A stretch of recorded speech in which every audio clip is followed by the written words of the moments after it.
Bibonerezo bye kasobola okuwa bannamagye abali mu magye bye bino wammanga. Ekisooka okumussa eddaala mu nnamagye. Ndako ogambi ebibonerezo akakiiko kano ak'amagye akeeyita kkooti bye kasobola okugaba eri bannamagye abali mu saavisi. Ekisooka kwe kumussa eddaala anti akati obadde kano kati ozze ku mmeeja ekyo kakisobola. Ekyokubiri be bantu okumuga nti tukuwummuza mu magye olw'enneeyisa embi naki tokyali munnamagye kati tukuwummuza oba ogobeddwa mu magye. Obuyinza buno bukaweebwa kano akakiiko. So tekalina buyinza bwetuuma ekyo kye katali. Katuuke n'okuwulira emisango egy'ebibonerezo oba kye tuyita criminal offences. Kakati kali wali oyo Freeman atalina wadde teeka lye yasoma nalimu n'aga nti kakati tukusibye genda bwebake mu nkomyi emyaka 5. Obwo obuyinza tekabulina. Kati nga juzi bwe kakola nti bano abaana baffe be bakkiriza bino ebisango ebifu abanuubu babakkiriza ebisango ebitaliiyo bye baali babavunaana okulya mu nsi olukwe. Kooti yagambye nti obuyinza tebulina kuvunaana bantu bano misango gifaanana bwe gityo.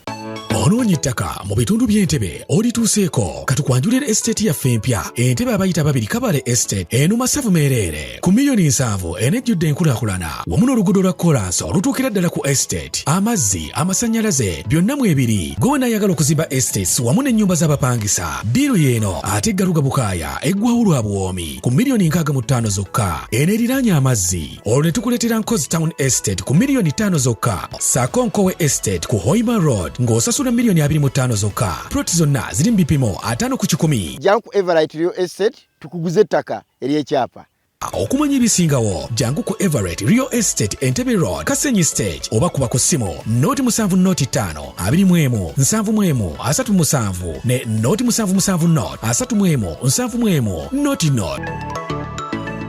Bantu ba Katonda mbalamusizaako mwenna amanya n'eddoboozi Ssaalongo Mwongere Kwata asangibwa ekyaggwe emukono. Kola ku bizibu bino wammanga okutereeza amaka, ensonga z'omukwano, obufumbo buganye, ezzadde eriganye, oli mitala w'amayanja, empapula zaabula, okutereeza lubaale wa kika aganye, balongo be bakuluma, oliko eddogo jangu ewange nkutereeze mu nsonga eyo. Aneetaaze sangibwa kyaggwe emukono oba yita ku namba z'essimu zino wammanga 075000411 oba 078010046 ni ku WhatsApp kweri totya lugendo nga tonnalutambula. Kale wona osinzira okubeera ng'otulaba nkwaniriza kubuuzaako nti wasuze otya afunye okusomozebwa okw'enjawulo nkusaasidde kasootuka ku buwanguzi byozaayoza tuli ku MS Media. Nze Matiya Sekanjako nina Kanso Asani Nsubuga tuze kutaputa mateeka mu kkooti ensukkulumu eyasaze omusango gw'ebyafaayo okuwozesa abantu ba bulijjo mu kkooti y'amagye ng'egamba tekisaanidde. Kanso kuza abantu abatulaba mbalamusizza era nembeebaza okubeera omukutumu wa MS Media nebali kutulaba era atutandikira awo. Yatutandika ekitegeeza ki eri kkooti y'amagye eri kkooti ensukkulumu okusala omusango nga gwe yasaze nga naye tukyalinayo abasibe mu kkooti y'amagye. Kakati webale nnyo muganda wange ekibuuzo ekyo. Kkooti ensukkulumu yasazeewo nti kikyamu nga bwe tubadde tukyogera entakera kikooti ey'amagye yebadde eyita bweyisi kyetali ebadde yeyita kkooti naye nga si kkooti. In fact ku bimu ku byatwazisa munnamateeka munnaffe Aaron Eaza mu kkomera kati gyali ekitalya ne bamusiba emyezi 9 mu bumenyi bw'amateeka. Ekimu ku byamutwazayo kwe kugamba omulamuzi wa kkooti eyo oba chairman wa kkooti eyo Freeman ng'amugamba nti eno si kkooti wano wetuzze kubanga gwe atudde awo tolina tteeka na limu ly'omanyi. N'olwekyo kano kakiiko obukiiko akakwasa empisa mu bannamagye ate baserving officer bannamagye abakyasavinga magye era mbadde mpulira abakungu ba gavumenti bangi nga batagalira mu mateeka balina kye bamanyi boogera boogezi ate ne bannamawulire abamu batusobera n'ogenda mu muntu omuntu gw'otamanyi n'otuula naye n'omubuuza nti kakati kitegeeza ki mu mateeka kooti y'amagye okuggibwawo oba ensala ya kooti etegeeza ti talina kawaayiro nakamu mu ssemateeka kamanyi talina kintu kyonna kyamanyi kikwatagana byamateeka kyobola nti saabalamuzi yakugambye nti kati ekyo mmwe bannamawulire kyemukola okwata abantu abatalina kye bamanyi ku bintu bino ne mubateekawo saabalamuzi yagambye nti kiringa omuntu okumukwata ye saabalamuzi oba nze kati nga bwe ntudde wano nonga nti ngende emulago nnongoose omulwadde sirina kyembimanyiko wadde ebyokulongoosa naye nonga nti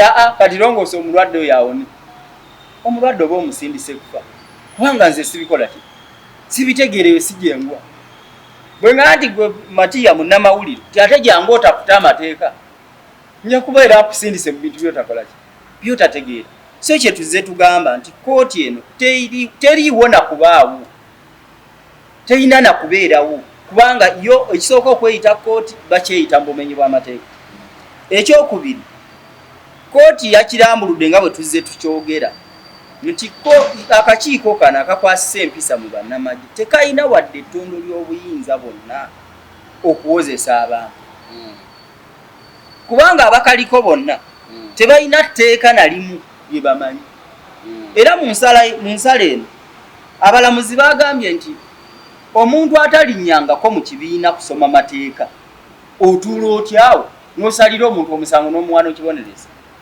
kakati bw'otunuulira emyezi 9 gye baasiba Aaron Kiiza giri bweru w'amateeka kubanga UPDF Act ekirambika bulungi ti omuntu yenna azizza omusango gw'okunyoomoola akakiiko kaabwe asibwa maximum sentence ebeera ya nnaku 30 maximum sentence nkibonereza ekisembayo okubeera kinene nnaku 30 nga bamusingisiza omusango nga gumusinze singa gumusinga ogw'okunyoomoola kooti kakiiko akamagye kuba sijja giyita kooti kubanga si kooti akakiiko ako kanyoomoola oba okweyisa mu ngeri etasaanidde singa akulira akakiiko ako abawa kubonereza ennaku 30 kyekibonereza ekisinga okubeera ekinene naye kakati weebuuze ono Freeman ye yabisomawa nti alina okusiba omuntu emyezi 9 kyekiri kisaabalamuzi ennaku 3 Aaron Kiiza bamusiba emyezi 9 okiraba ndowooza kakati bye bino ebintu ebitakola ki ebitakwatagana osaabalamuzi yasomye akawaayiro aka 29 mu ssemateeka 129 kagamba the judicial power of Uganda shall exercised by the court of judicature which shall consist the Supreme Court of Uganda, the Court of Appeal of Uganda, the High Court of Uganda and the subordinate courts. Okitegedde? As parliament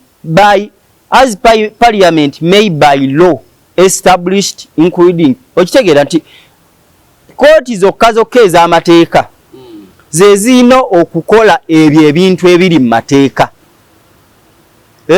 katugeze okugaba ekibonerezo nti oli yalidde mu nsi y'olukwe genda bakusibe obulamu bwo bwonna genda bakusibe emyaka 15 genda bakuwanike kalabba obuyinza obwo kooti eno y'amagye tekola ki akakiiko kano tekabuyina ebibonerezo bye kasobola okuwa bannamagye abali mu magye bye bino wammanga ekisooka okumussa eddaala mu nnamagye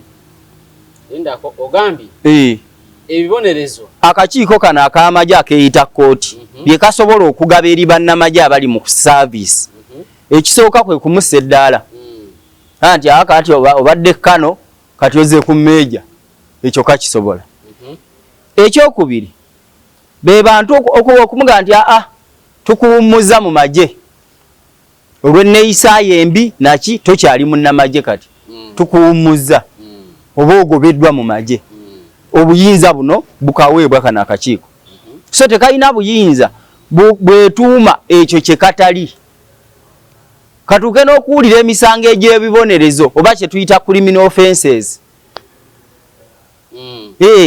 kakati kali wali oyo Freeman atalina wadde teeka liyasoma nalimu naga nti akakati tukusibye genda bwebake mu nkomye emyaka 5 obwo obuyinza tekabulina kati nga juzi bwe kakola nti bana abaana baffe bebakiriza bino ebisanga ebifu abanubu babakiriza ebisanga ebitaliyo bibali babavunaana okulya mu nsolukwe koti yaga nti obuyinza tebulina kuvunaana abantu bano misango gifaana bwe gityo okugwa nti bayekera emisango egikwatagana n'obutujju koti kakiiko kano tekayina buyinza naye kaabawa n'ekibonerezo titubasibye emyezi 5 mu kkomera okitegedde kati waona kakolera bweru w'amateeka nekyenjagala tujjeyo mu nsala ya kooti kubanga tutaputa nsala ya kooti kooti yagambye nti abo abaali baweebwedde ebibonereza akakiiko kano nga kaliwo era ekyo ekintu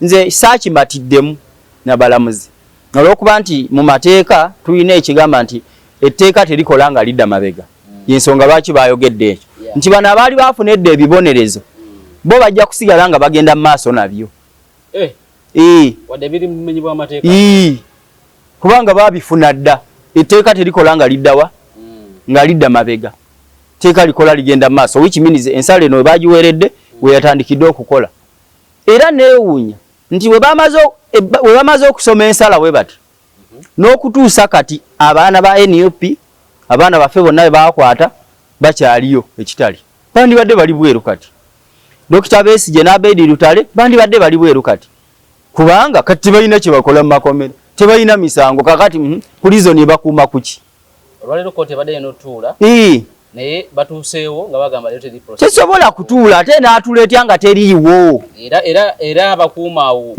babagambye abamawo kooti yavuddewo anti yavuddewo teriiwo yes ensala eno yagijjeewo era ne bandikute ba Dr. Besigye n'abaana baffe abali ekyani babaleeta ffe tetwandirinnyeeyo ate badde tugenda kukolayo ki gwosobola okugenda ku kintu ekitaliiwo baga nti leero kooti teriiyo ate nga gwogenda mu kooti so kooti eno akakiiko kano akabadde keeyita kooti tekaliiwo mu mateeka saabalamuzi yakagjeewo ne kooti ensukkulumu yonna nga yes null and void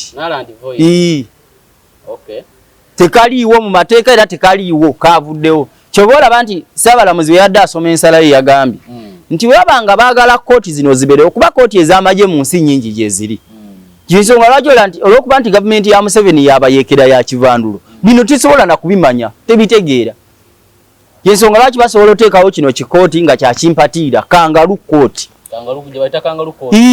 kooti z'amagye zino gye ziri naye kooti zino baziteekawo nga ziri under judiciary bannamagye abaasoma amateeka kuba mu magye eyo waliyo bannamateeka mu magye waliyo bannamateeka waliyo badokita waliyo department zonna zirimu abakugu mu magye so bateekwa okujja ne basaba emirimu gino under Judicial Service Commission ne bagisaba bamala okugisaba emirimu ne babasunsula ne balaba ddala bannamateeka amateeka basobola ogataputa nti ne babawo emirimu ne bagenda ku kooti y'amagye era ne batandika okugaba ebibonerezo naye nga babiwa abo abantu abayina nga ssemateeka waga nti abo abayina ebintu eby'amagye naye nga bantu ba bulijjo babindira mu bumenyi bw'amateeka osanze nze nina AK47 kati abo baba balina okumpozesa naye nga bamanyi ki amateeka era ng'omulimu bagusabye eri mu Judicial Service Commission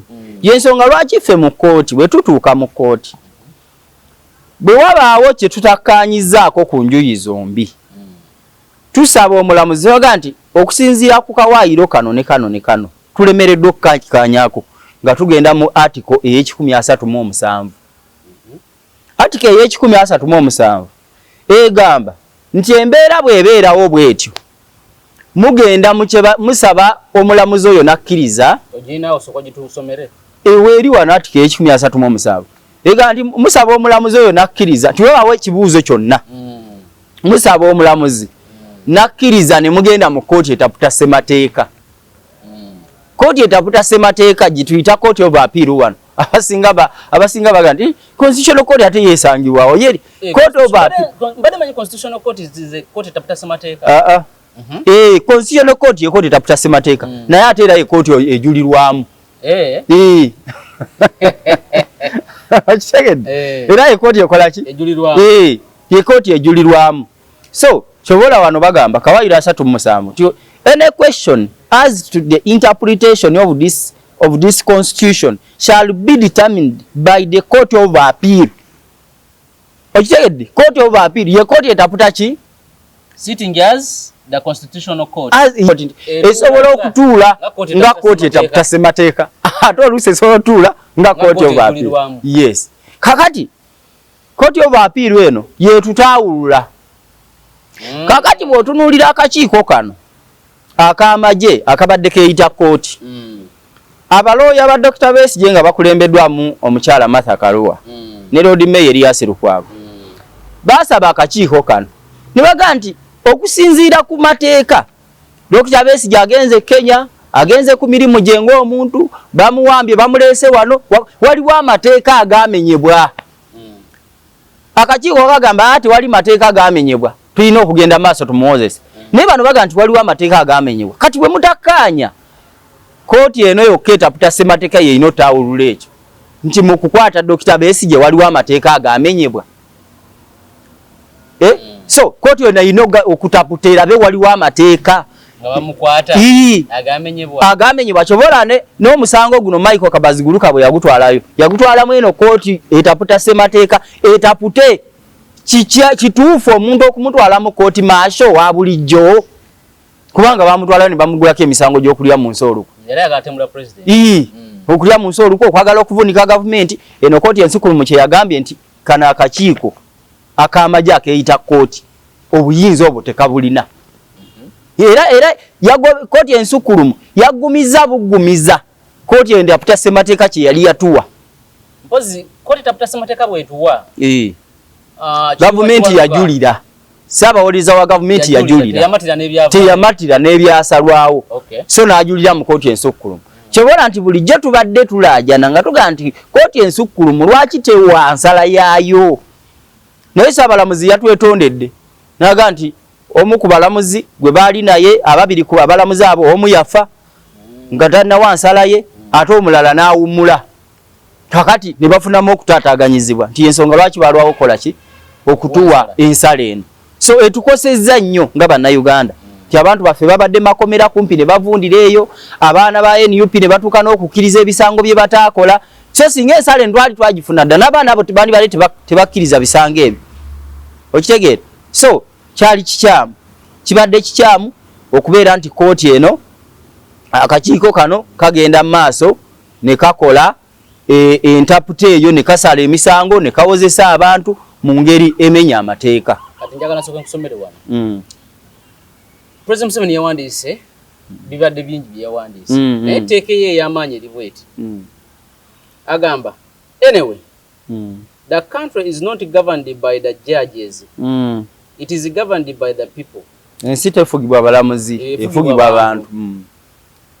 All of us Ugandans who are old enough to vote,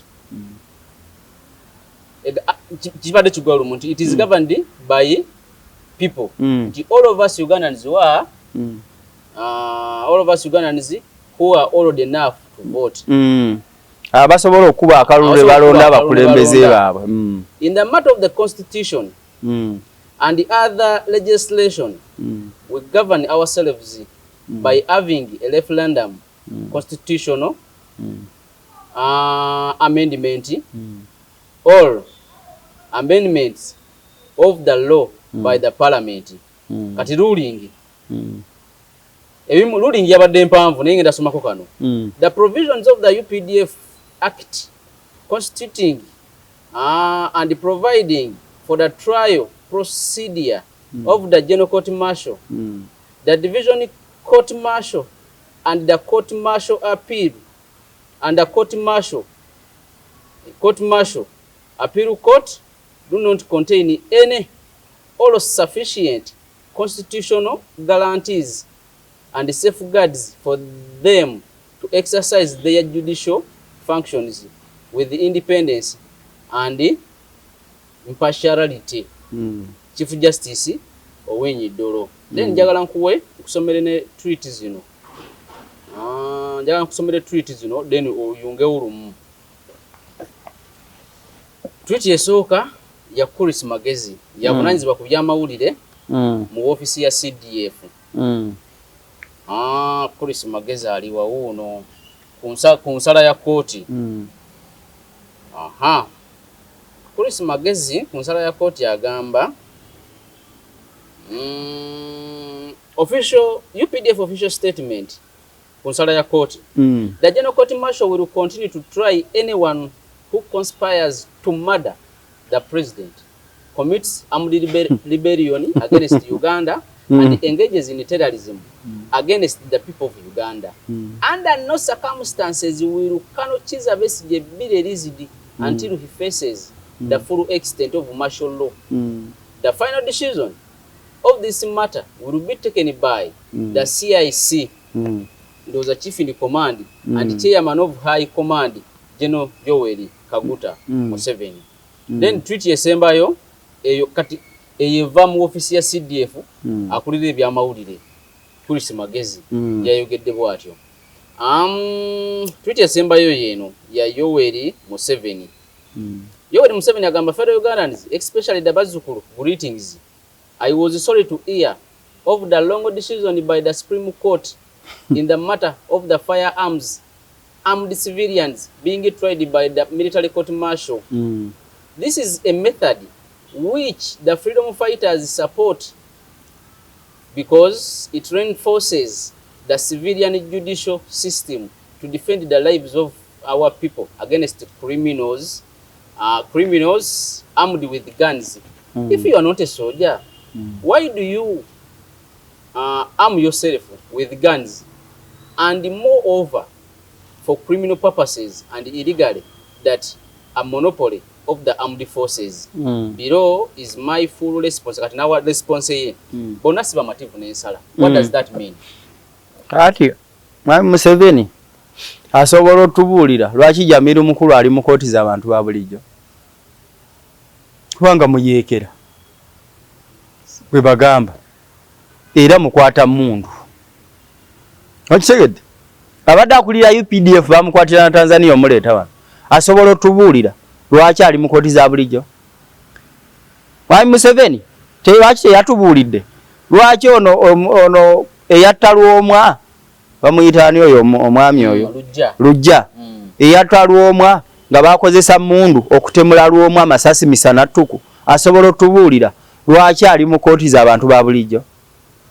So Mwami Museveni aleme kwekwasa ekino akimanye nti kooti kivola nti fe twali tulinda nnyo ensala eno olw'ensonga nti bw'osoma akawaayiro 132 akasemateeka kaga nti Supreme Court yeeyina ensala yaayo ebeera final 132 kagamba the Supreme Court shall sobola okusomerako awo abantu 132 the Supreme Court shall be the final court of appeal.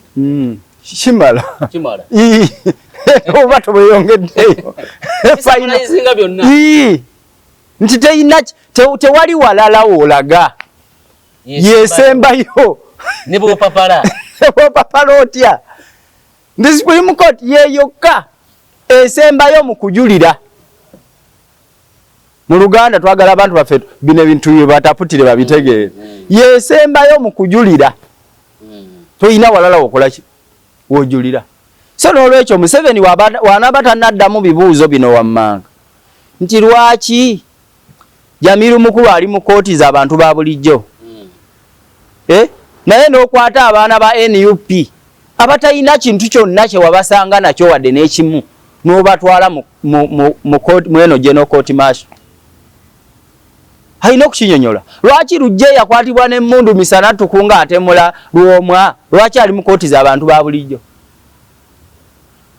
Okitegeera kati ebyo woba tonna tobinyonnyodde ebirala byonna byoyogera biba tebiina impact kubanga ffenna tukkaanya nti kikyamu omuntu wa bulijjo okuba n'emmundu kubanga ng'ogirina mu bumenyi bw'amateeka kubanga mulimu abantu abakkirizibwa okuba n'emmundu Hii osobola okugifuna ne wobeerago. Nokisasulira n'omusolo. Hii noyita mateeka n'ogifuna.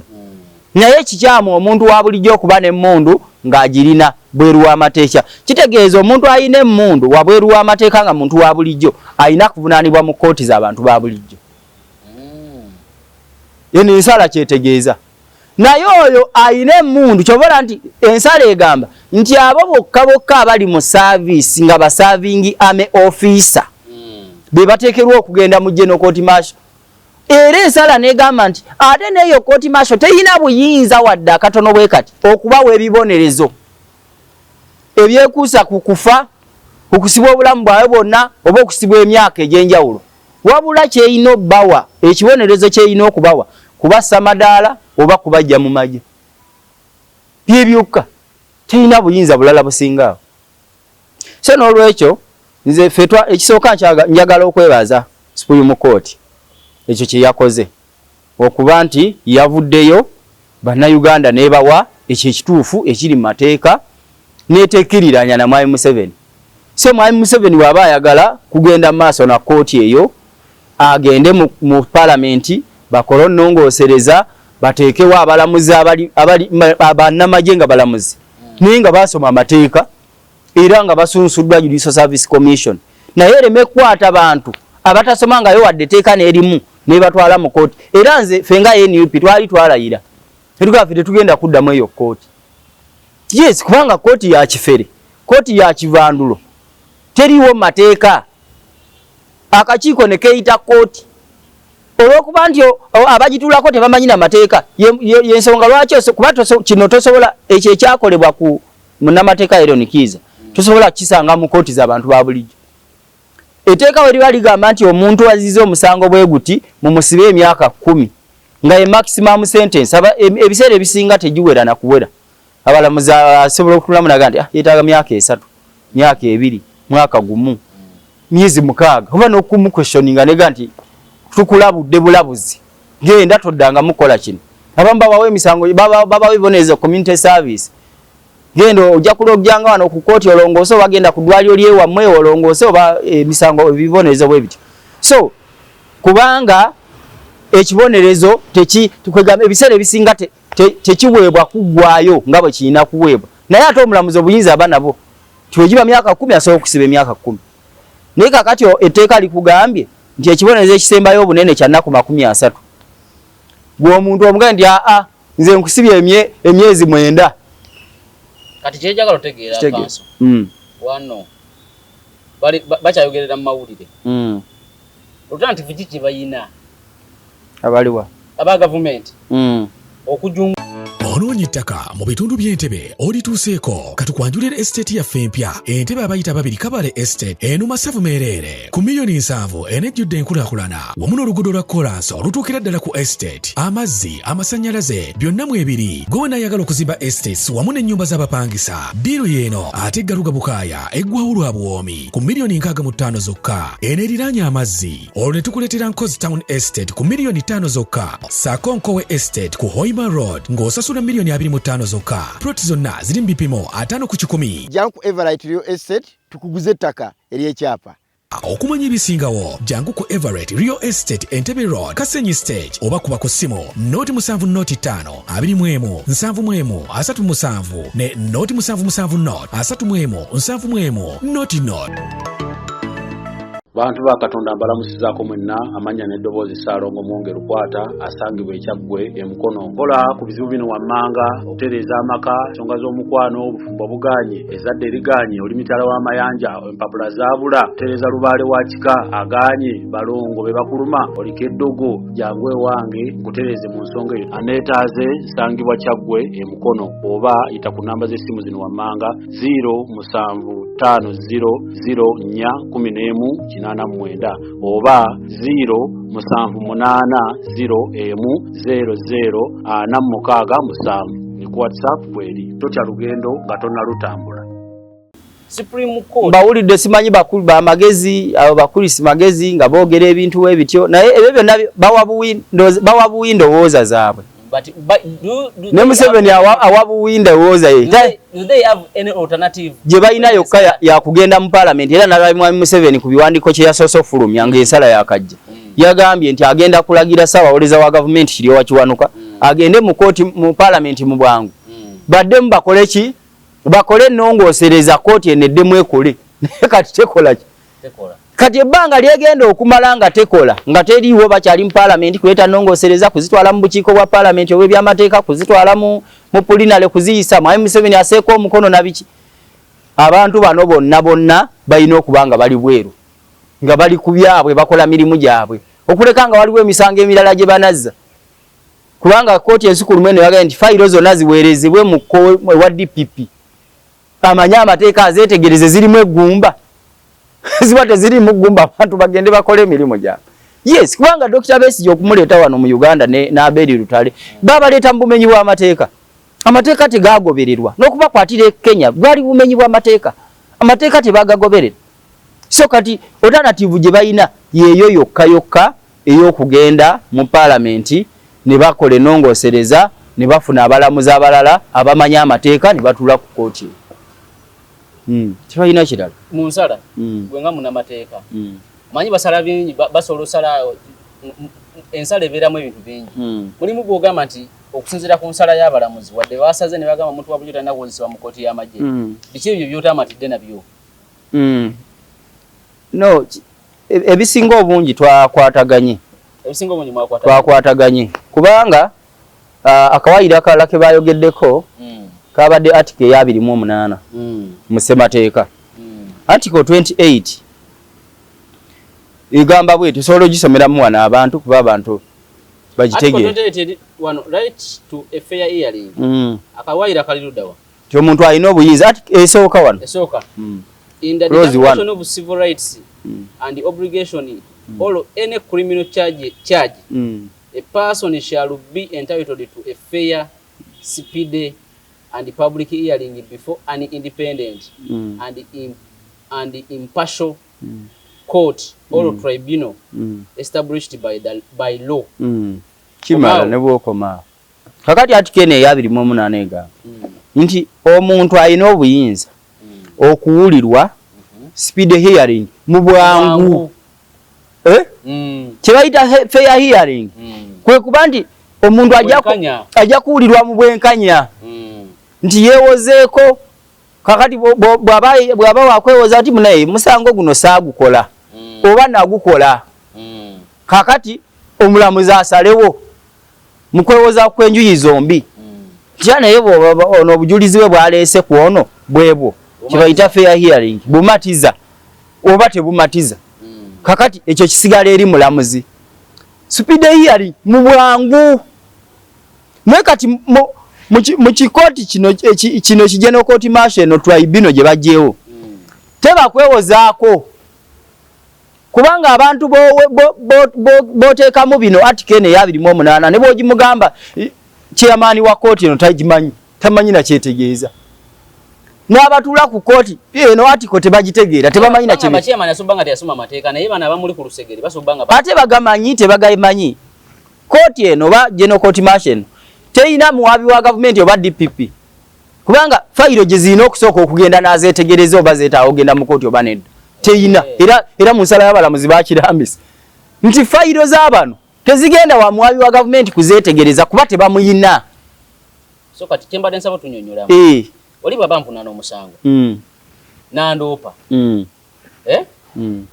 n'asaavinga bannamateeka abange njagala otuwe process eyo tutuuka tutyogenda mu kooti wazize mmanyi nti wamala okundoopa wepa nga tugenderawo mu kooti kakati summon bwe baba bakusamoninza okujja mu kooti ebiseera ebisinga summons ezo zibeerako ennaku 20 mu lumu weeks 3 omuntu bamusamoninze ajja ennaku 20 omulamuzi ateekawo ennaku yeza abaza yayagadde okuva ku nnaku 20 okudda waggulu ati tutandikira ku intention to sue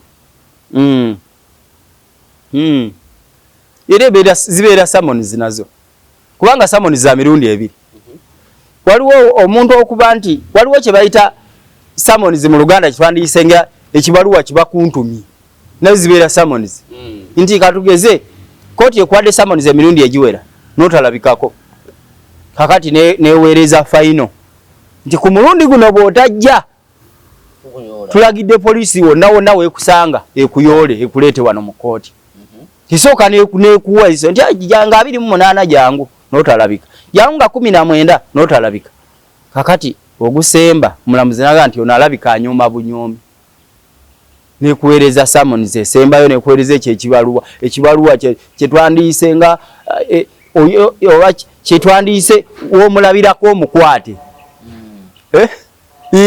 gwe w'omulabirako bwonna mukwate kakati ezo summons zibeera za kooti ng'ekuyita jangu mu kooti kubanga omusango gwo already gubaddewo katugeze bakweyimirira tewadda kooti yakuwa bail niwabeerawo ne summons ezikuyita okugamba nti jangu weeyanjule mu kooti olina okweyanjula mu kooti ng'ennaku z'omwezi bwezi tezinnayita ebbaluwa ezo balooya bo ne bazifuna kubanga bw'oyinza okunoonyezebwa n'obula nze bazimpanga nze nkuvunaana buvunaanyizibwa bwa nkuzikutuusaako ebbaluwa ezo era n'osayininga nti nzifunye naye osobola okugamba nti looya wange yejoje mu si muzitwala eyo era looyo yasobola okurisivinga ebbaluwa ezo ku lulwo n'azisayininga ku lulwo awo tewaba kwebuzaabuza kitegeeza olina okulabikako mu kooti okitegeera so bakusamoninze tobaddeewo naye balooyawo bareceivinze olwo babala nti gwakoze eki gwareceivinze kuba bali bareceivingiddde ku buyinza bwo nga gwe mukama waabwe kiraya nti waabwe naye obuvunaanyizibwa obukulu buba bwakuzireeta wuwo gwe bwavunaanibwa kooti gweyisizaako summons ezo nti labikako mu kooti ng'ennaku z'omwezi 31 nzireeta nega nti Matiya papula za kooti ziizino zisayininga ogaana okuzisayininga nzirayo mu kooti netegeeza nti omusajja yaganye oba yambuze ebyo bibeera nnyo naddala misango egyo ebyokulonda walaba kankuwa ekyokulabirako kya Honorable Segirinnya bamuwaabira ne bawaabira na Electoral Commission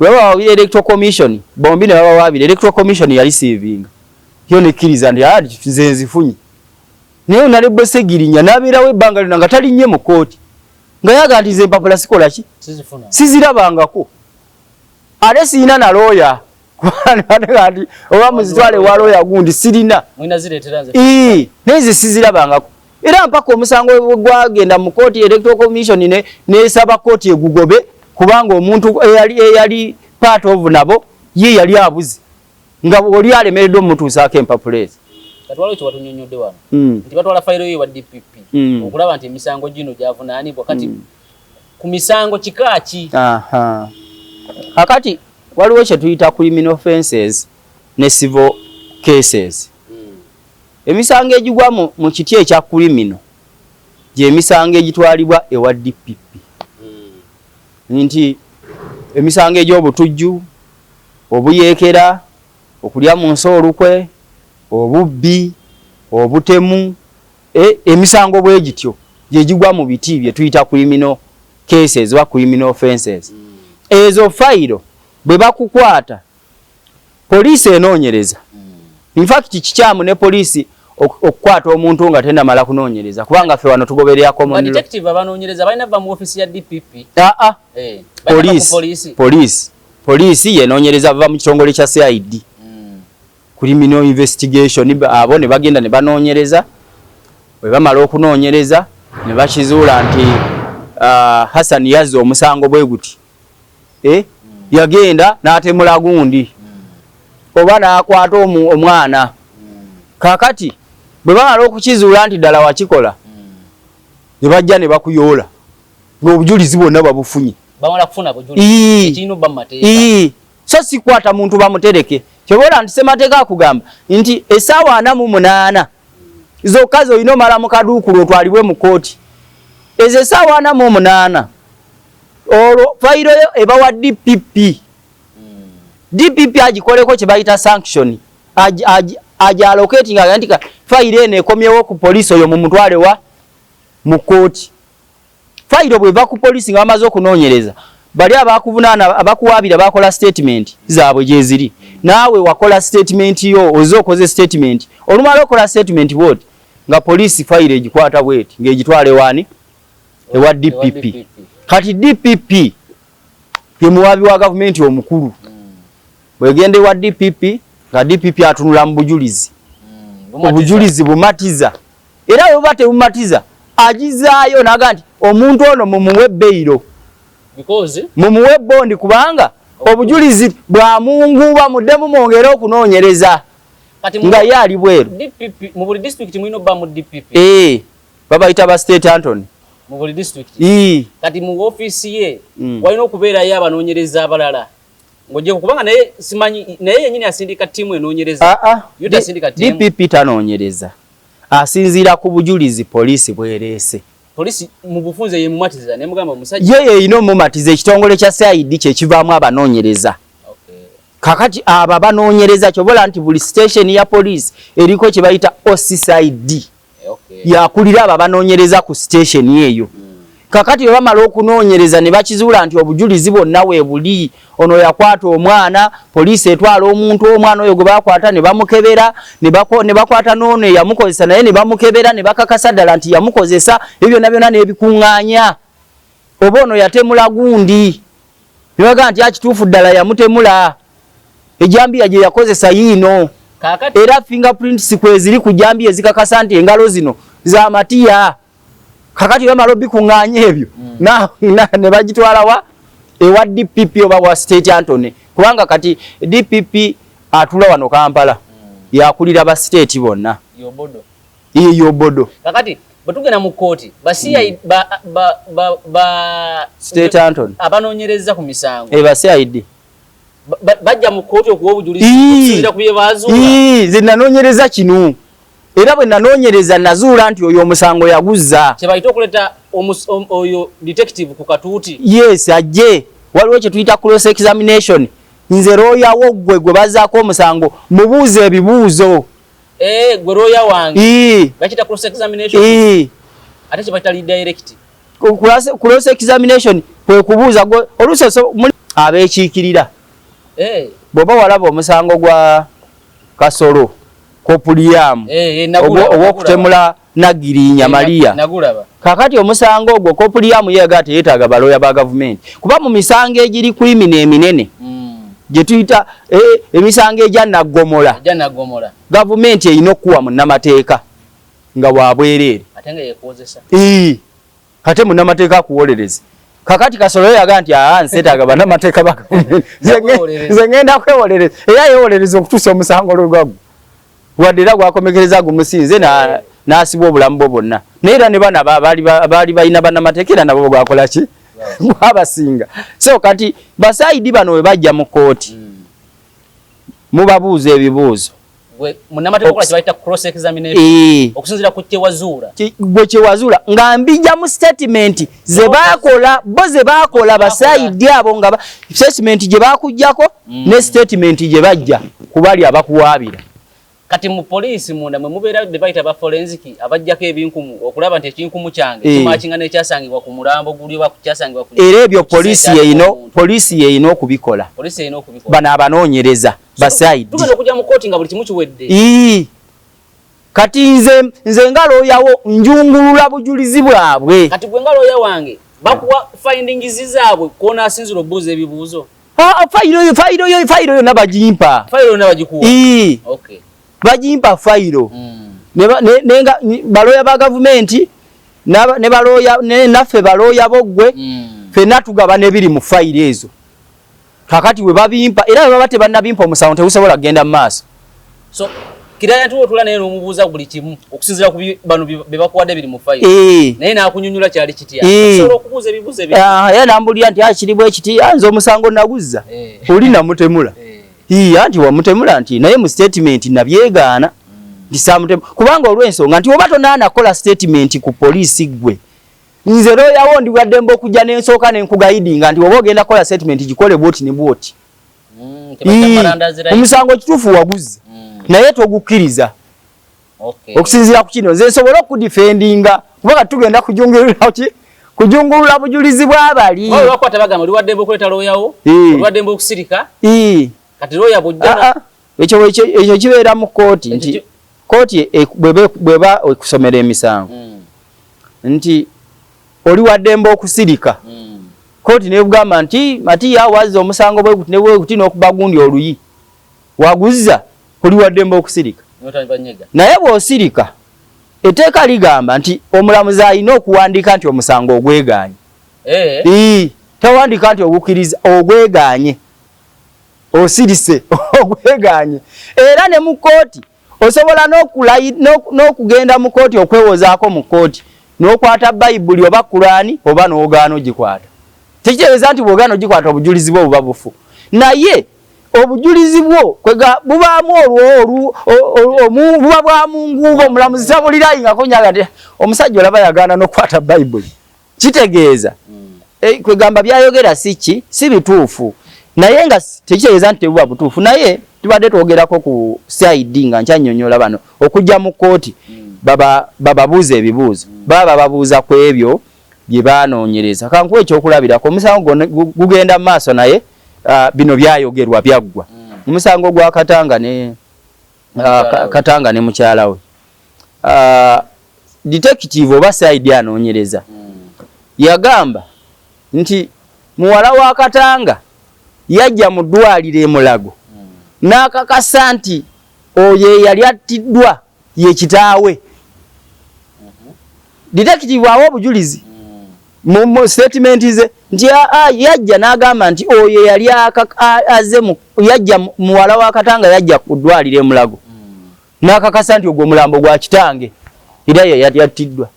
Naye ate ne balooya b'oli Male Katanga bamubuuza nti kubana abali wano mu kooti aba bavunaanibwa muwala ki eyajja mu kooti musongeko nti ono ye yajja nga tamumanyi.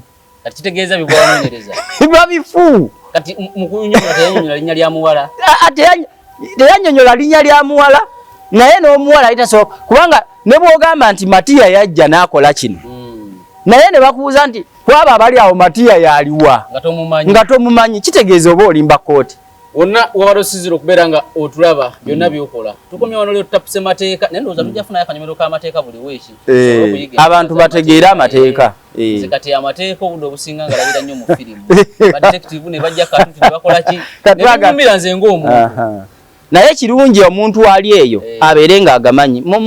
Mu nsi ez'enjawulo basomesa abantu amateeka. Constitution ne bagitaputa mu nnimi ez'enjawulo. Mu Luganda, mu Lukyoli, okusinziira kuki mu Lunyankole. Omuntu ono wa bulijjo n'atasobola n'atamenya mateeka. Oba n'agenda okuzza omusango ng'amanyi nti bwe nziza omusango kibonerezo bwe kiti era omusango guno guba bwe guti. So kirungi nnyo kati nga mmwe bwe muteekawo pulogulaamu nga zino n'emikutu emirala abannamateeka ne bajja ne bataputa amateeka. Abantu ba bulijjo ne tugataputa mu nnimi ze bakola ki? Ze bategeera. Kyobola wano obadde obisoma naye nga bw'obisoma era tuddamu ne tuvuunula omuntu okutegeera. N'olwekyo gwe omuntu ali eyo obanga okoza apiiru yonna mu kkooti. Kakati kankuwa ekyokulabirako nga tumaliriza emisango egy'ebyokulonda gyonna tulina bakansala ba MP mugenda kuvuganya kati. Naye mukimanye nti omusango gw'ebyokulonda tegusuka Court of Appeal. Twakyogeddeko nti Court of Appeal era yetaputa ssemateeka bangi badde tebakimanyi. Era ne mbadde manyi yetaputa ssemateeka entindala byanjawulo. Kakati osinzira okubeera nga otula tukomye wano leero tujatandikira olunaku olulala. Tujafulayo wiiki tutaputenga amateeka nga temuli byabufuzi. Tutaputa amateeka ng'olwaleero wekibadde akuume. Onoonya ettaka mu bitundu by'Entebbe olituuseeko katukwanjulira estate yaffe empya Entebbe abayita babiri Kabale Estate enuma Ssavu Meerere ku miliyoni 7 enejjudde enkulaakulana wamu n'oluguudo lwa kolansi olutuukira ddala ku estate amazzi amasannyalaze byonna mwebiri gwe wanaayagala okuzimba estates wamu n'ennyumba z'abapangisa ddiiru y'eno ate eggaluga bukaaya eggwawo lwa buwoomi ku miliyoni 65 zokka eneriraanye amazzi olwo ne tukuleetera Nkozi Town Estate ku miliyoni 5 zokka ssaako Nkowe Estate ku Hoima Road ng'osasula miliyoni 25 zokka. Ploti zonna ziri mu bipimo 5 ku 10. Janku Everite Real Estate tukuguze ettaka ery'ekyapa Okumanya ebisingawo jangu ku Everett Real Estate Entebbe Road Kasenyi Stage oba kuba ku ssimu noti 7 noti 5 21 71 37 ne noti 77 not 31 71 noti not.